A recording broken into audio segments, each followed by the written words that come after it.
दोस्तों, ये तो आपने सुना ही होगा, पूत कपूत हो सकता है लेकिन माता कभी कुमाता नहीं हो सकती। बच्चा कितनी भी गलतियां कर ले लेकिन माँ कभी उसका बुरा नहीं करती। लेकिन ये कलयुग है, कभी भी कुछ भी हो सकता है। 2015 में एक मामला सामने आया जहां एक माँ ही अपनी बेटी की कातिल थी। हम बात कर रहे हैं शीना बोरा हत्याकांड की, जहां अप्रैल 2012 में 24 वर्ष की शीना की कथित तौर पर हत्या कर दी गई। नवी मुंबई के पास के जंगलों में एक कार के अंदर गला घोंटकर हत्या कर दी गई थी और शव को पड़ोसी रायगढ़ जिले में ठिकाने लगा दिया गया। दरअसल इंद्राणी मुखर्जी शीना की मां है, जिन्होंने 3 शादियां की थी, जिसमें से सबसे पहले पति से उनकी एक बेटी थी जिसका नाम शीना बोरा था।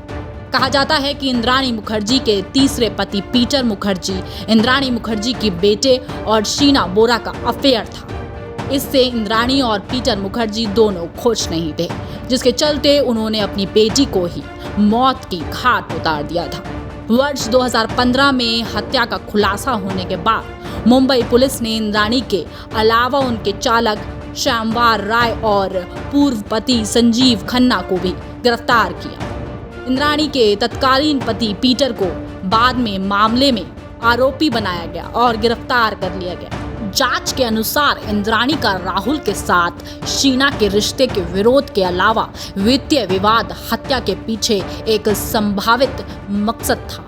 इसके बाद मामले की जांच सीबीआई को सौंप दी गई। मामले में इंद्राणी मुखर्जी 2015 से मुंबई की बायकुला जेल में बंद है। वहीं अब 2015 के बाद 2021 में इस केस में एक बड़ा ट्विस्ट सामने आया है। शीना बोरा हत्याकांड की मुख्य आरोपी इंद्राणी मुखर्जी सीबीआई डायरेक्टर को चिट्ठी लिखती हैं। चिट्ठी में इंद्राणी ने शीना के जिंदा होने का दावा किया है।